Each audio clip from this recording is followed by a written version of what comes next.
You know, Grant, one of the things we haven't talked about, and probably for good reason, is that malfunctions with a revolver very rarely happen, but when they do happen, they can be catastrophic, and in my opinion, you're not very likely to fix them in the middle of a fight.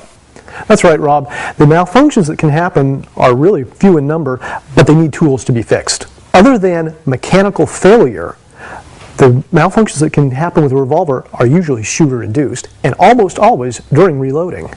A revolver reload technique is certainly something that is very specific to the instructor. Now, while there may be one school of thought that's more traditional, there are other schools of thought about newer ways to reload a revolver. I'd like to see where you stand on the subject. Let's let you use either one of these. This safe backstop, I'm going to get out of the way, and we'll take a look at reloading the revolver and the malfunctions that can be caused during that reload. Great.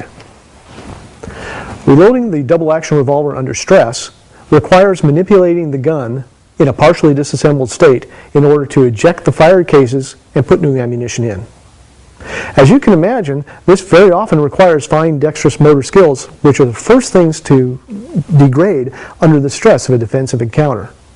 What we're going to talk about is a reloading technique that makes use of large muscle groups to the greatest degree possible to minimize the chances of malfunction under stress. One of the very few jams that can happen with a revolver occurs during the reload process. By using proper technique, we can prevent having that kind of a jam and tying the gun up. After we fired our last shot, we're simply going to take the support hand and bring it forward on the gun. The fingers are touching the cylinder on the off side, and the thumb is in front of the cylinder on the front side. From a firing grip, I take my firing thumb and simply stick it straight out. What we're going to do now is rotate the gun in the hands so that the muzzle's pointing up. And we're simply going to go like that, so that the gun ends up muzzle up.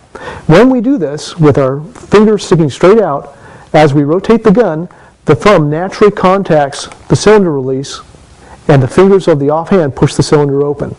I'm letting the gun do the work to the greatest degree possible.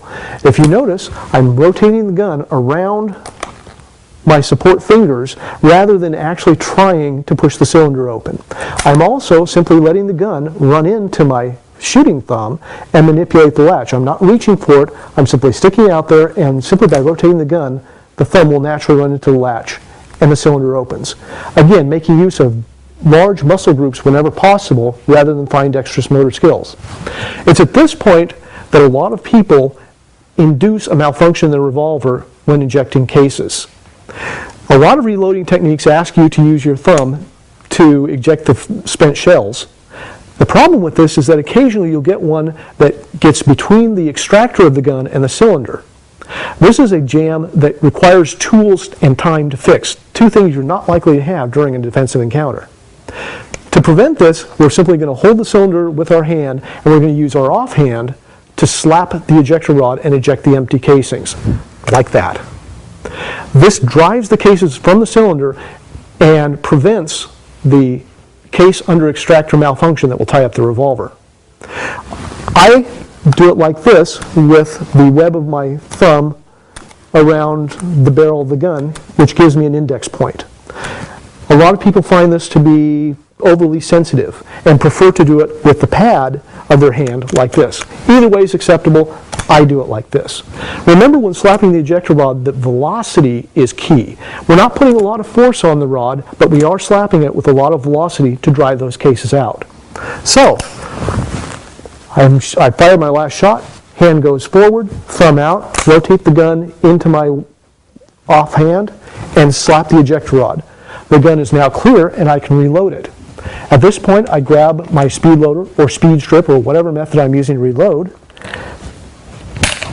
put the new rounds into the gun, achieve a firing grip, and rotate the gun in so that I'm in battery and ready to fire again. That's how I recommend reloading the double-action revolver. Now, you probably noticed that this is a Ruger revolver. A lot of you have Smith & Wesson revolvers, which have a different release for the cylinder, and many people have Colt revolvers. Now, the Ruger and the Smith & Wesson operate somewhat the same. They both have a button that you push. In the case of the Smith & Wesson, you push it forward. In the case of the Ruger, you push it in.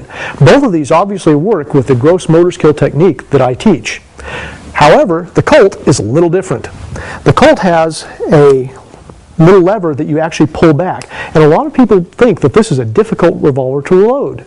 It's not. Using the same technique, you're going to see that it's the same movements, and in fact you can switch between a Ruger, a Smith & Wesson, and a Colt without even thinking about it.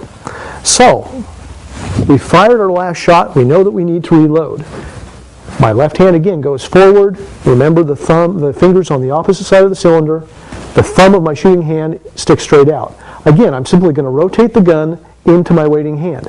As I rotate it, the gun comes around, my thumb naturally touches the release lever of the Colt and pulls it down and in, like that. Try this again. Hand forward, thumb out, rotate the gun, and it simply opens the cylinder, just like we did with the Ruger and just like you do with the Smith & Wesson. At this point, you can eject the empty shells. Now that the gun has been cleared of the fired casings, I'm going to reach into my pocket and pull out a speed strip. This is a small plastic device that carries rounds in a line. They're very flat, very easy to put into a pocket. Very easy to use to reload. I've got the gun cleared. I bring the gun down, simply put 2 rounds into the cylinder, peel the speed strip off. If I've got the time, I can put another 2 rounds in the cylinder and peel the speed strip off. At this point, drop the speed strip, achieve a firing grip on the gun again, rotate the gun so the cylinder is closed, I'm back in to the ready position. Regardless of the make or model of the gun, this reloading technique will allow you to reload your revolver quickly and efficiently.